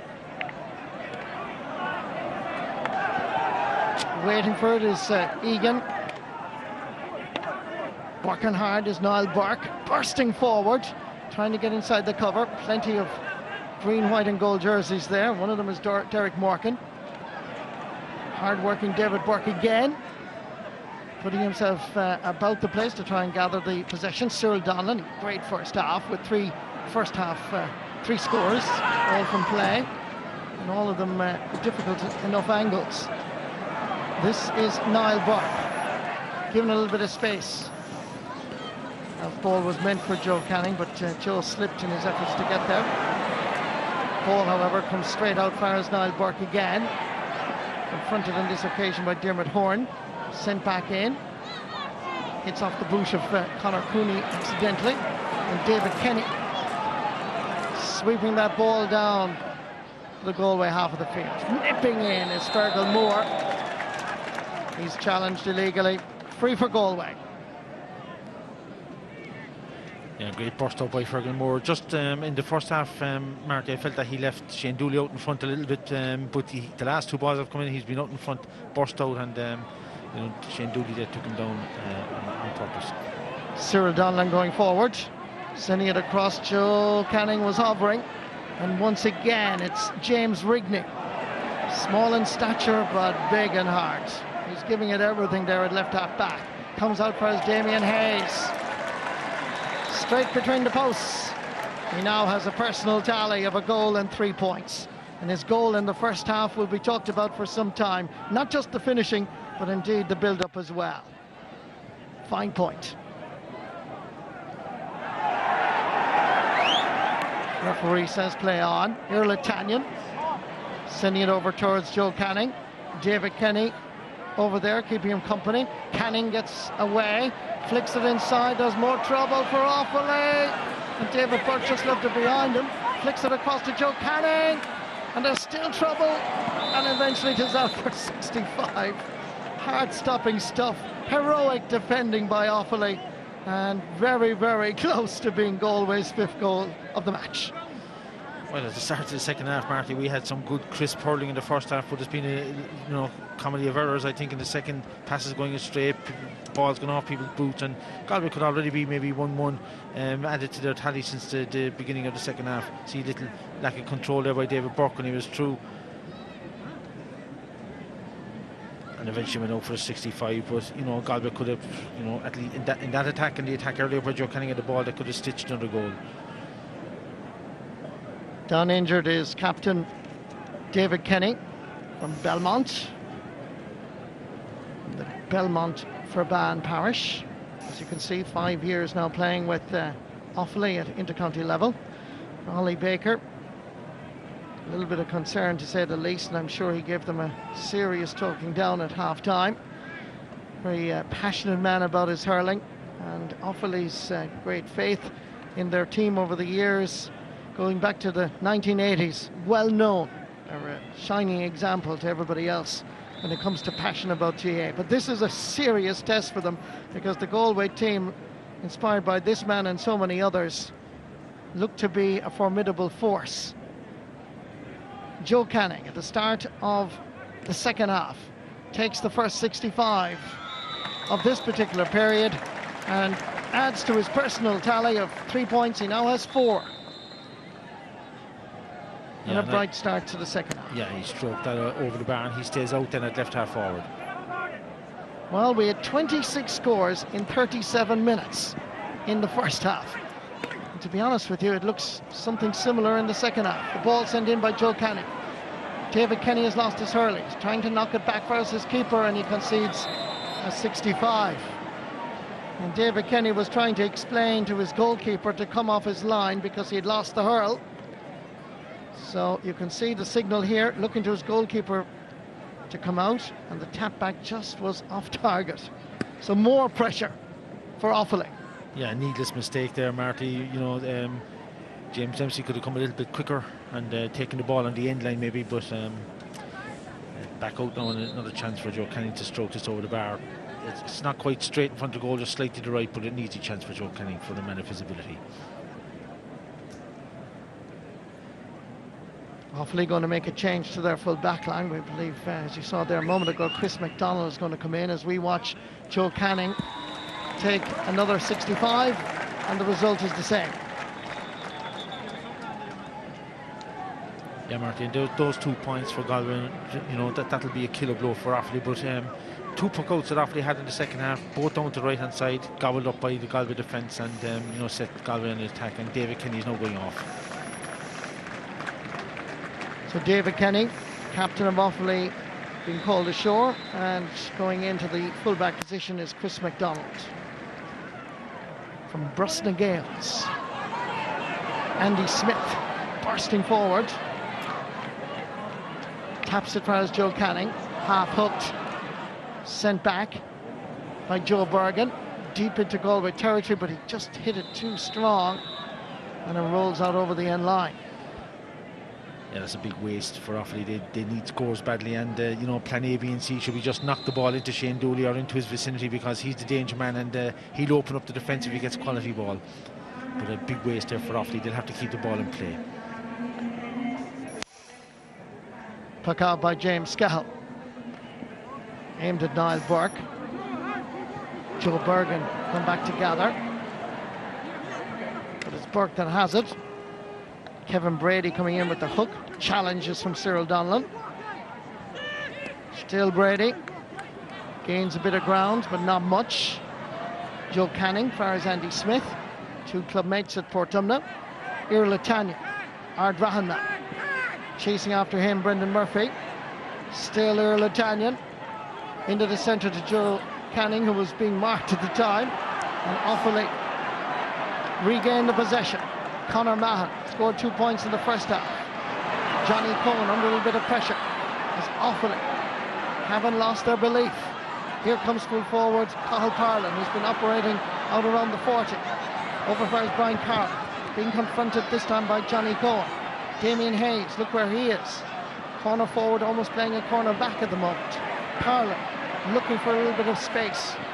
Runs out of that very requirement. Johnny Cohen gives it plenty of air. Underneath this, it's David Burke. Still trying to gather it. Testing time for Chris McDonald. Burke goes back outside for Cyril Donlan, but he gave it too much weight, and it's an easy pick-up for Brendan Murphy. Batted away. Shane Dooley flicks it up. Nice flick. Irla Tanya. Coming forward, however, is Tanya. In the centre if he needs him. To his left is Damien Hayes. He goes for the long ball again.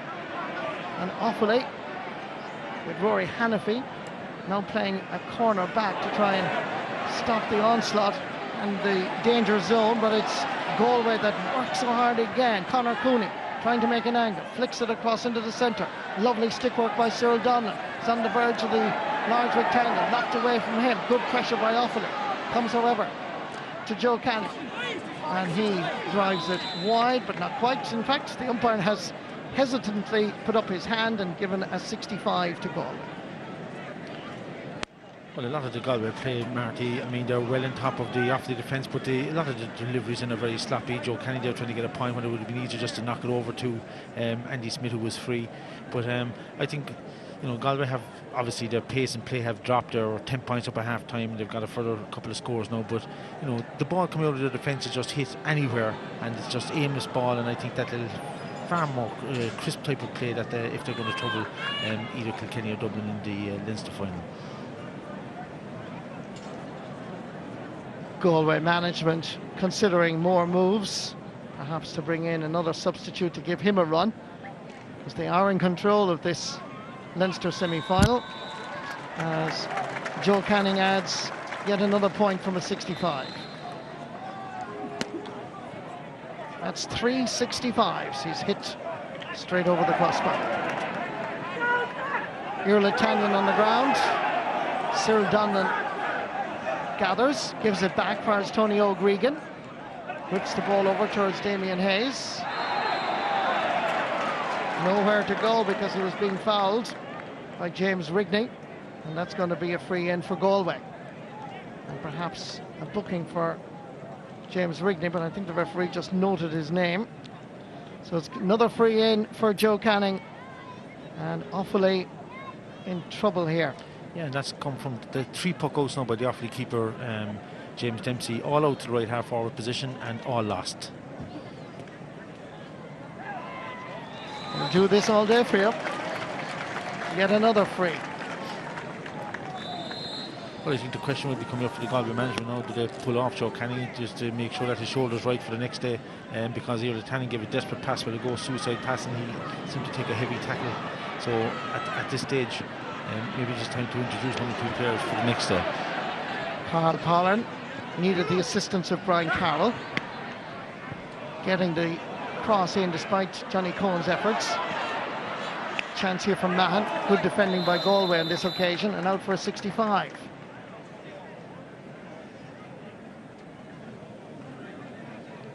Coming in here on the blind side was Conor Mahan, and a good block down by Tony O'Gregan with the assistance of Joseph Cooney.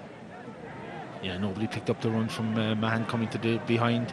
Everybody, 2 Galway players underneath the 1 ball, and Mahan stole in behind him. What he needed to do, Marty, I think, was take another step across goal and then knock it in with a short hurley, but tried to go for the big puck and easily blocked. Well, as Shane Dooley stands over the slither, Offaly haven't scored in over 17 minutes of action.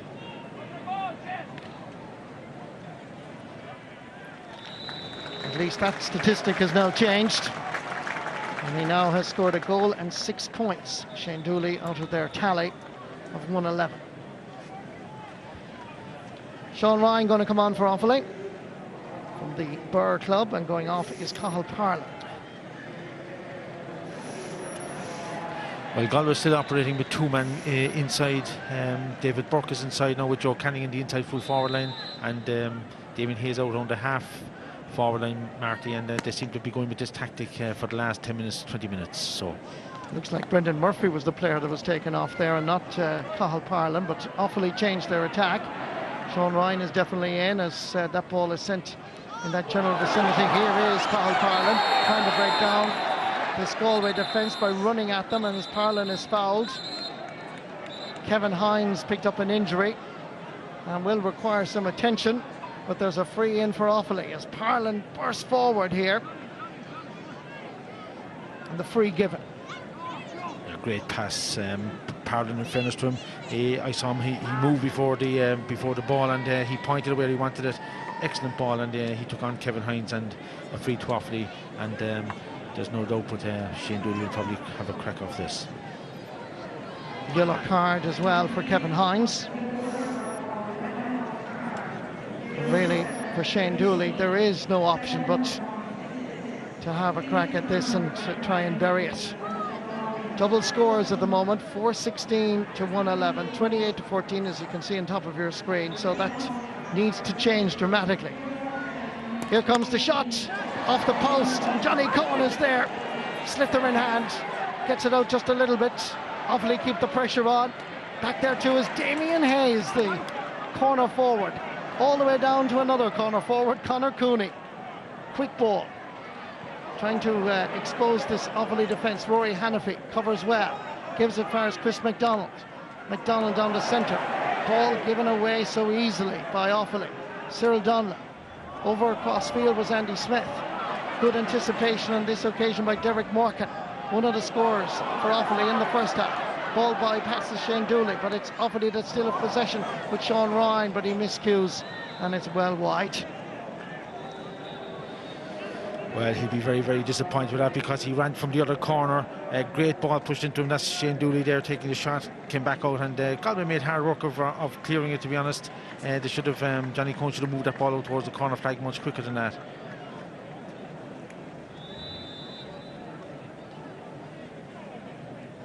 Good defence led by James Skehill. Johnny Cohen at the end of it there from that free from Shane Dooley. Just to tell you as well that Jonathan Glenn has just been introduced for Galway, and the player gone off is Niall Burke. There is number 22. Losing out this time to Chris McDonald. Nice ball. Far as Colin Egan. Hot pursuit is Paul Gordon. Nice little flick on. Good anticipation by Joseph Cooney, son of one of the great Galway legends, Joe Cooney. This time Damien Hayes doesn't reach it, so it's going to be a sideline ball for Offaly. Yeah, just a little unlucky there. Tried to do the right thing. Damien Hayes was on a run. If the ball had stayed in play, he was through. But at this stage, the pace of the game has dropped a good deal from the first half, I think, and Galway are well in control, although Offaly have come into it in the last couple of seconds, and they're still fighting hard, but at this stage, Galway are well up. Andy Smith, second time round gathers. Sean Ryan comes in with a hefty challenge. Out far is Johnny Cohen. Knocked down by Jonathan Glenn. Sent forward as Offaly try their best to try and open up this Galway defence. Tony O'Gregan comes forward. He's taken out of it by Conor Mahon, and that's another free for Galway. Yeah, good experience by Tony O'Gregan. Saw the challenge coming in from Offaly's number 8, Conor Mahon there, and just dropped his shoulder and picked up an easy free. Chris McDonald fouled. A little bit of a follow-on between McDonald and David Burke. Referee Paul McAllister telling them from a distance to get on with it. There's an extra 13 metres for Offaly. Derek Morgan. Again, the free is a poor one, easily gathered by Irla Tanyan. James Rigney continues to impress at left half back. Well won back by Colin Egan, making a little bit of space for himself, and that's a good score. It's his second of the match. Nice score there by Colin Egan, but the striking on both sides there was very poor, and Tanyan trying to hit the ball right across the field under pressure and gobbled up by Offaly, and a good score came from it. 28 points to 15 at the moment. It's a long way back for Offaly. Derek Morgan isn't giving up. Saw that Colin Egan was available. Egan, a bit methodical in his approach, but he got the ball in eventually for Shane Dooley. Has a goal, but that is tailing left and wide. That is, by the way, Offaly's 9th wide of the game. Momentum has gone out of the game, isn't it, Donald? Well, it has dropped, appreciably, Marty. And, Galway, I suppose, right there, they're well in control, but they're 3 goals and 4 points up, and it's just a case of they're going through the motions. Cyril Donlan, well hooked, but subsequently pushed by Joe Bergen, and that's another free in for Galway.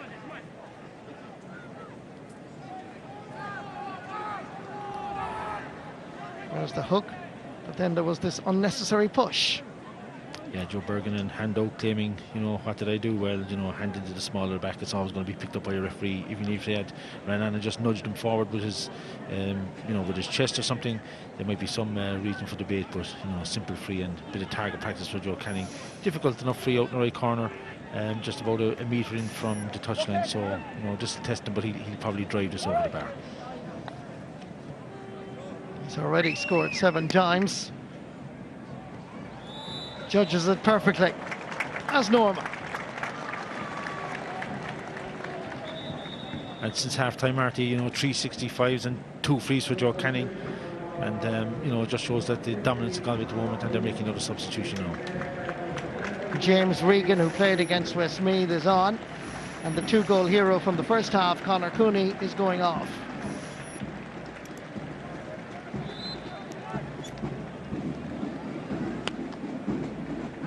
Puck out by James Dempsey.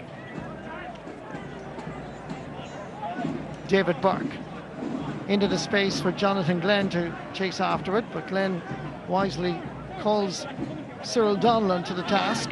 Backfires here, Latanian into the side netting, and the back pillion there, which caused a bit of a sigh amongst the crowd, but no great excitement as Offaly continue to make changes. Conor Hernan is coming on, and it looks like midfielder Conor Mahan will play no further part. He gave it everything. He scored 2 fine points, and obviously Ollie Baker now feels that a change is necessary in the middle of the field. There are so many changes that has to be made that it's a learning experience. As Galway break open this Offaly defence again. It's Cyril Donlan on the turn. What's he going to do here? Good save. James Dempsey equal to the shot on this occasion. Ball breaks out far as Brendan Murphy along the surface, easily stopped on this occasion by Kevin Hines. Not a great ball, it must be said, and that should be a sideline ball for Offaly. This was a great opportunity for Galway. That's right, and Cyril Donlan everything right, turned, took this little second, and I think that Rory Hannafy got us hurried to it. Possibly should have taken the point. Maybe at that stage the goal chance had gone, and you'd only get goal chances for a split second. David Burke steps away from the challenge of Chris MacDonald. Nice low ball for Cyril Donlan. There's more trouble. It's Jonathan Glenn hitting a shot, and he misses it.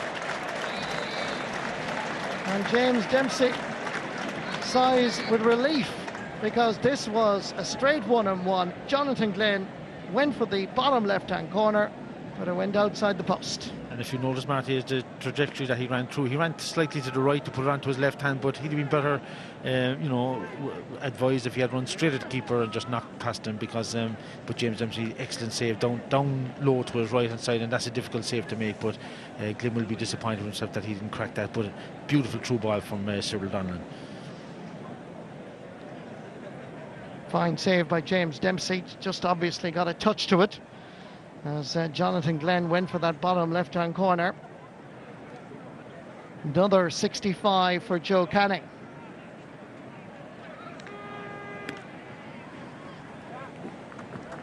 And the result, the same. 9 points for Joe Canning. 465s, Marty. That must be a near record at this stage, I'd say. Puck out goes straight to your Latanian. Gets by the initial challenges of Brendan Murphy and James Rigney. Back out for Tanyan again, pulled on first time by Brendan Murphy.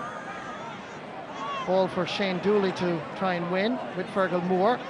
Fair shoulder by Moore, still Dooley, back outside. A chance here, and it is a pretty good effort. A brilliant goal. Off the stick of Derek Malloy. Just what the game needed and just what Offaly needed. Yeah, well, when they watch this again, Joe Canning was the nearest man to him and he left him completely free, and Derek Malloy, when he got the ball, he took a chance and a great ball right into the top corner. Not much the keeper could have done about it. Jonathan Glenn caught a magnificent ball, but just as the ball was landing, he gave it a little push. So it's a free for Offaly. 12 points, the difference.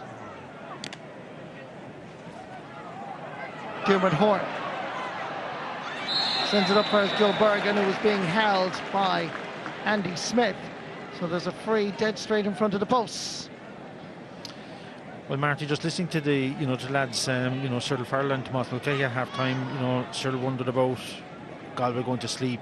But if they want to improve their play, there's no way you should let a player like Joe Bergen loose in there. He had at least 2 yards. Tony O'Gregan had backed off him completely, and handed a handy free note to Shane Dooley to put Offaly back another little step closer. Simple tap over for Shane Dooley. That's a personal tally this afternoon of a goal and 7 points. It's not so much for today's game, because this game is sort of home and hose, Galway home and hose here. But for the future, if Galway want to progress as a team, they have to be much tighter in defence and not give any team anything. Play a bit like Kilkenny. Don't give away any soft scores. Irla Tanya. Good ball over for Cyril Donlan. Derek Morgan is the right corner back. Still Donlan, gone outside to provide a little bit of support as Damien Hayes. Joe Canning standing on the sideline, sends this one wide. Galway going to make another change. Tyke Harron is coming on, and the player that's going off is Irla Tanyan. So a change in midfield. Irla Tanyan, 2 points this afternoon. He should be well pleased with his performance. Yeah, he did well, Marty. He'll be pleased with that. Good work rate, and two excellent points. A bit wasteful, I think, when deliveries forward in the second half particularly, but did well overall. Joe Bergen sends this straight between the posts. You have to admire the Offaly lads. They are not giving up. They continue to pile on the pressure. Every chance they get, they're going to have a go at James Skehill's goal post, and that's a good one by Joe Bergen, reducing Galway's lead just a little bit. Jonathan Glenn in the centre, waiting for it. Tyke Harron. And that's another good point by Galway, and a very good response. And a valuable point for a player with number 26 in his back, trying to prove a point to his manager that he deserves a place in the starting 15 for the Leinster final.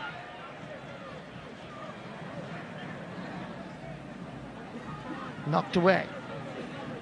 Coming through is Damien Hayes. It was a clear foul. That's another free for Galway.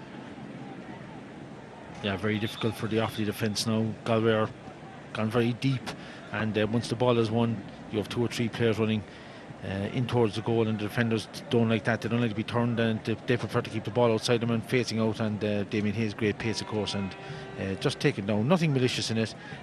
Referee, I think, was a bit like, it was a case of the last man back took his legs, but I think he was just running back with him and just crossed across him, and free for Damien Hayes. But simple tap over again for Joe Canning.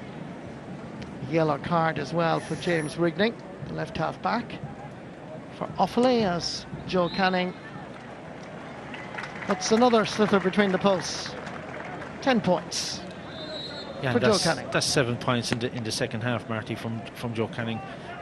All from place ball, so it just shows Galway's dominance and how they have put Offaly to the sword here. Really, they're just a much better team. Derek Morgan gets by the challenge of Cyril Donlan. Knocked away. Once again, it's Tyke Harron that's coming through. going for his second point. It's curling, and this one is just to the wrong side of the goalpost.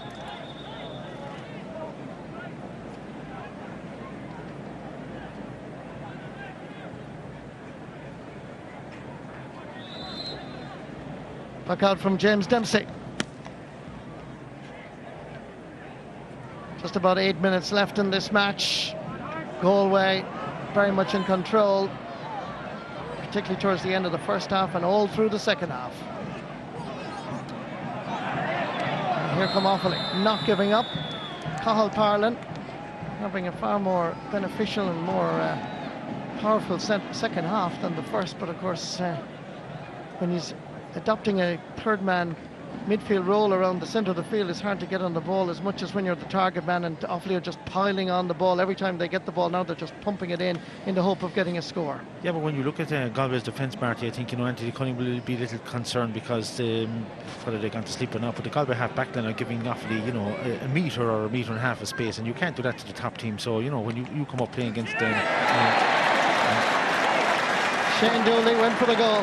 Yeah, but that just shows a lack of concentration as well. It wasn't a particularly well-struck ball or anything like that. He just, from the side of the goal, no one really on the line. Watch it here again, Marty. He hit it well. It seemed to ricochet into the back of the net. It's a difficult ball when the sliotar skids off the surface like that. But the point you were making was about concentration and focusing by Galway, and they just seem to have lapsed. But that's understandable, I presume, Donald, when you're leading by so much. Well, yes, Marty, but this is all about the future, and they won't be playing Offaly every day. They'll be playing some top-class team, and you'll have to tighten up. Good score there, but you'll have to tighten up with your defence, particularly your half-back line, and give nothing away if you want to progress in this championship. James Regan gets his first point, and a good response again by Galway. David Burke over for Andy Smith, taking the challenge again to Offaly. On the run, but this time right and wide. Galway, by the way, have shot 8 wides, but when you look at the scoreboard and it's 4:21, in terms of taking their chances, they certainly have passed the test. But Offaly, to their great credit, not giving up. And here comes Sean Ryan. They keep running at this Galway defence. Comes back outside. A chance here for Joe Bergen, floating one in. Easy ball on this occasion for James Skehill. Finds Tony O'Gregan. Belts it down towards Damien Hayes. Coming across is Rory Hannafy. James Rigney. A little bit of pressure from Jonathan Glenn. Chris MacDonald. Not getting any great distance underneath it. Cathal Parlin was hovering, but Fergal Moore was the one that came away with the sliotar. Down again towards Jonathan Glenn, who's played well, it must be said, since he was introduced. Outside far as David Burke, and that is over the bar. Good score by David Burke, and he now has contributed a goal and a point. Quick puck out far as Rory Hannafy. Tony O'Gregan. Derek Morgan is there all alone. Sends it down the wing towards Kevin Brady. In towards the corner. Johnny Cohn knocks it away. That's the sideline ball for Offaly. Yeah, and if you look at the last couple of deliveries that Galway have made out of the defence, Fergal Moore, Tony O'Gregan a few times, they've just belted the ball down to nobody really in particular, and that won't suffice in the Leinster final there. They're leading now by, 1-8. They're definitely going to qualify for the Leinster final, but clearances like that when you just hand the ball back to the opposition. Joe Canning got a touch, but it's James Rigney that's coming forward. Nice ball inside for as Murphy as they try to organise something. Sean Ryan takes too many steps, and that's going to be a free out for Galway. Yeah, well, the referee, I think Conor McAllister gave him every advantage here. I suppose he's conscious of the fact that he wants to try and keep a game of it, but Sean Ryan just going, that extra little bit.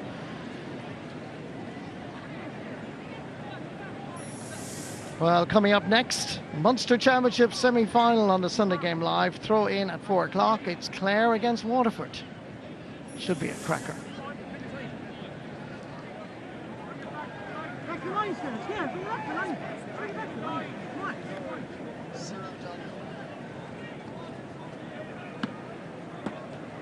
Joe Canning has the time to do a bit of tying up the laces. And as he's doing that, Donal, in terms of this Galway performance, we now know they've definitely booked their place into the Leinster hurling final. Your overall assessment? Well, Marty, you'd have to look at the first half really was when the game was a game, and they were impressive once they got them. When they moved the ball short, I think, Marty, to the forwards and ran at the Offaly defenders, that reaped dividends for them. But second half they've gone very, very sloppy. The defence is coming under a bit of pressure, and I'd be very concerned with the type of ball they deliver over the defence. This Galway team is fast and pacey. They should be, short ball to midfield and run at the half back line. That's the best way that they can prosper. But whether it's just a case of look, we're 10 points up, there's nothing else to play for, fair enough, but their game in the second half has definitely dipped. Long ball from Kevin Hines. Getting a touch was James Rigney. Sideline ball for Galway. Damien Hayes going to take it himself. 3 times an All-Ireland club winner. Twice an All-Ireland minor winner as well, back in 99 and 2000. And an all-star corner forward, and he's decided to leave it to Joe because Joe is well capable of putting these over the bar.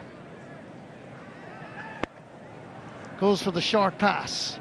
Canning gets it back, and almost with a nice easy golf stroke puts that over the bar, and Galway are home and hosed. They've been for quite a while.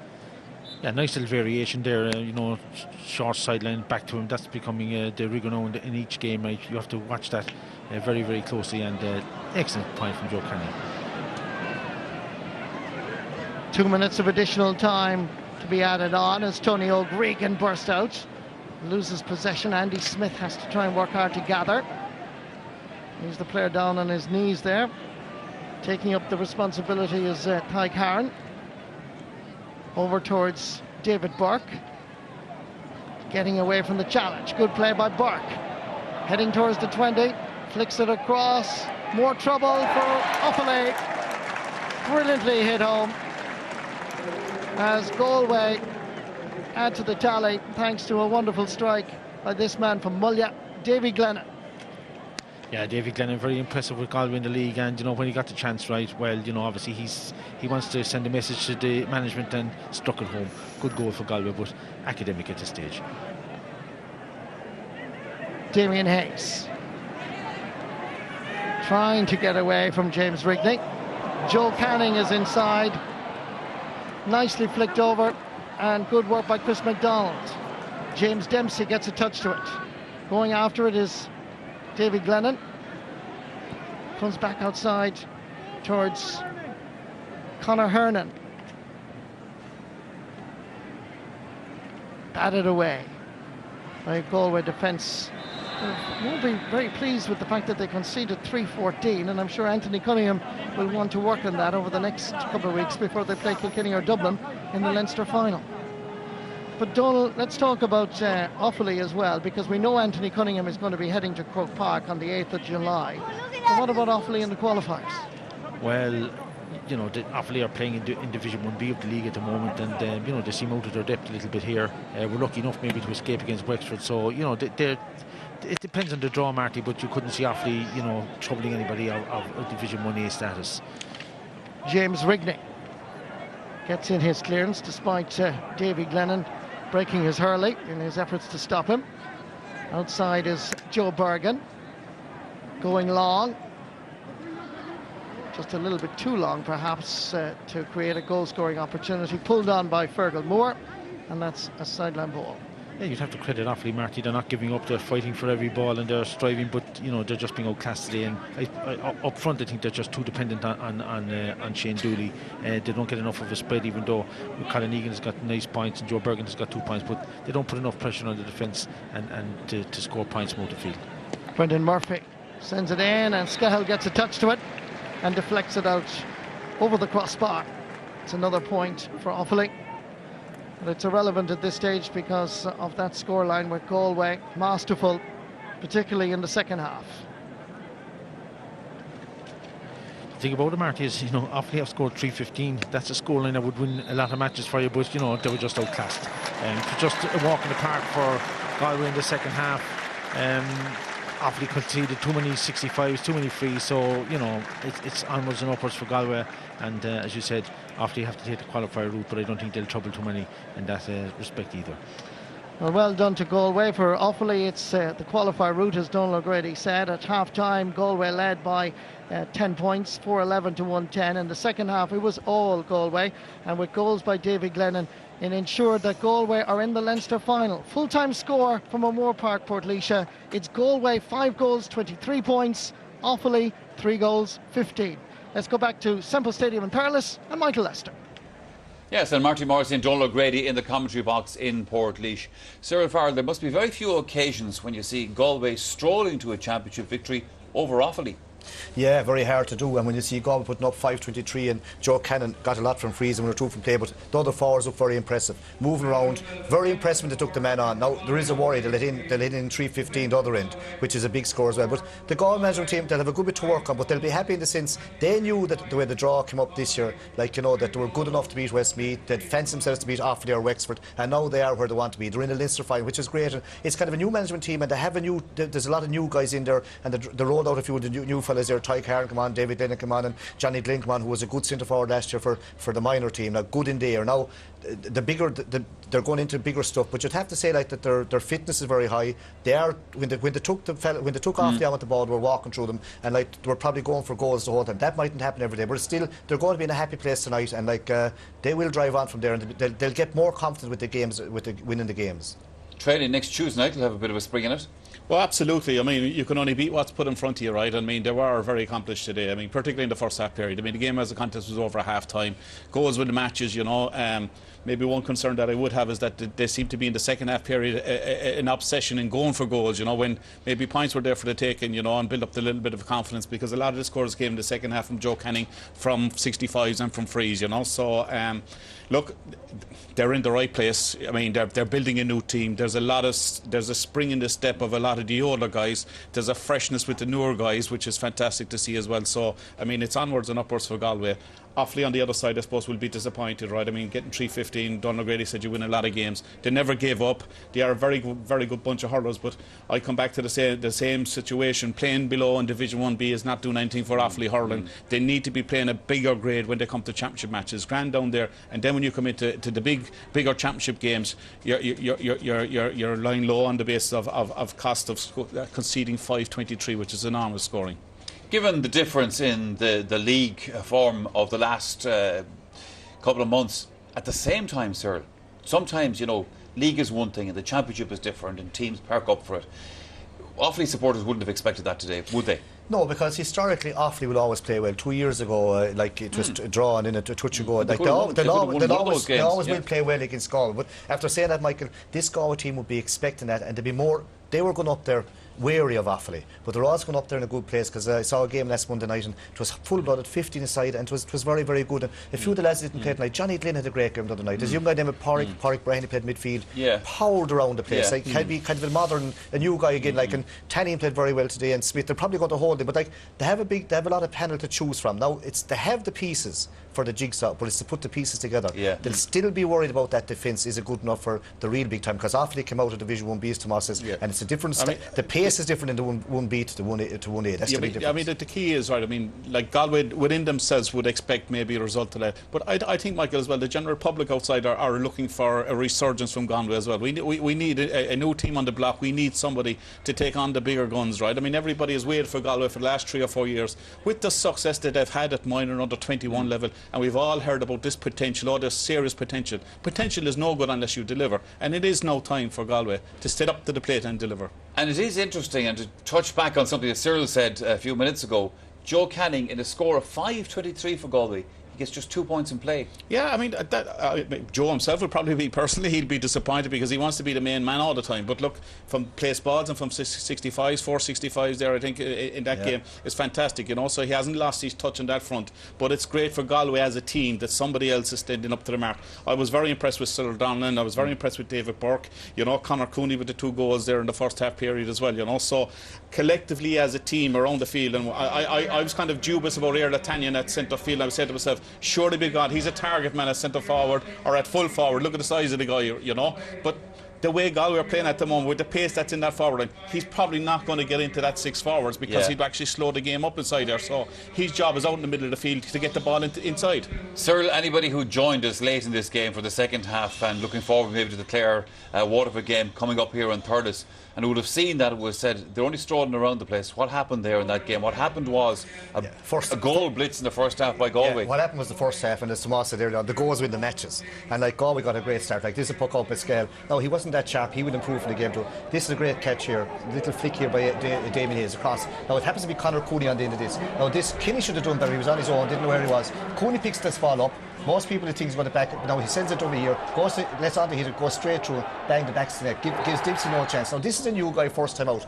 Most forwards would flick it over from there, but this he sends it over here, lets on the hitter, then carries on, sticks in the back net. He'd be delighted himself. Happy to be in there. Now this one as well, gets this again he wins. Now Kinney was all over the shop. This says go right through and little flick. I'd call it a tennis flick. You can't hoop from behind and you can't block. Now the only chance to go there is he can maybe to hit off him, but again Cooney took them well into the back net. It's a fantastic start for Galway, and once you get them this kind of start, now this ball should have been cleared. Comes out here. Now again, watch what Donlan does here. Again, he goes through the man. This is what he does. Ball hit low and hard. Dempsey makes a save. Got time to clear it. And here comes David Burke back to the net. Now Galway at this stage are in bits, but he was unlucky here not to get that ball flicked away, but he has left hand on top, Michael, and just not the greatest wrists in the world. And here, lucky flick, lucky flick here. David Burke places a little 20-yard pass across here. Damien Hayes catches back to the net. Now they meant to do that. Now the first flick was lucky from midfield, but again, it's a lovely goal. It can be, it'll be one that everyone that look at. They are very good. That is a great score. I will admit it's a great score. But defensively, right? I mean, Offaly were all over the place, right? Particularly in the full back line. And you go back to the game against Wexford, right? I mean, the chances that Wexford created in that first half period. The difference today is Galway took those chances, and 4 goals in the first half period, you're about to win the match. Game over. One swallow in a summer and all that kind of stuff, Cyril, but they are in the Leinster final. Yeah, well, you know yourself, one swallow doesn't make a summer, but at least it's a sign that the summer is coming somewhere along the line. And, I really believe that Galway could push on. Yes. They have a lot of good hurlers. They're now in the Leinster final. They'll want to win it, but even lose it during the quarter final, they'll want to win that Leinster final. They'll be looking at the Dublin Kilkenny. No better challenge than that. But Galway have hurlers that will challenge anyone if they get their full template together. Because as Tomas says, we need them coming. They have the stuff, and to me, they could be the new team. They are there though, sir. I mean, you can't say that we need more players. I mean, you've got so many players that you've gone through your hands at this stage. You need a settled team. You need to find a half-back line of Akidi, McInerney, Finnerty and stuff like that to establish. Obviously, the Galway hurling manager, Anthony Cunningham. Let's hear from him right now. He is talking to Joanne Cantwell.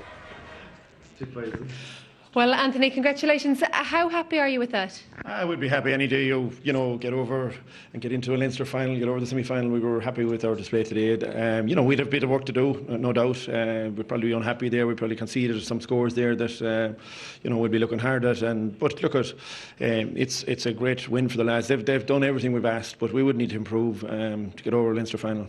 What is it in particular that you would like to improve on? Well, I suppose just we need to be a bit sharper in our play, really, all over the field. And it's another step up again for us the next either Dublin or Kilkenny. But we have the players and we're well able for it, and it's a big experience for quite a lot of them. And we're delighted how they've come through. You must be particularly pleased about the spread of scores today. Yeah, I think the spread of scores went around, and we didn't. There isn't a big reliance now on Joe Canning or Davy Burke chipped in for a goal, and then a few others chipped in for more scores there. Damien Hayes. So it was a very good spread, as you said. So forward wise, they've done well. Midfield, I think, did very well today. Your Italian rolled back the years there was a super performance, and Andy Smith worked very, very hard. So there's huge elements that we're very, very very positive. But always we'll be looking to improve. Well, you've a Leinster final to look ahead to, so well done today, Anthony. Good morning. Anthony Cunningham, the Galway hurling manager. Time for us to take another break here on the Sunday game. Now, when we come back, we'll be turning our attention to the Munster Hurling Championship. We're here in Thurles for the meeting of Clare and Waterford. There's a place in this year's Munster final at stake, and it's coming up shortly.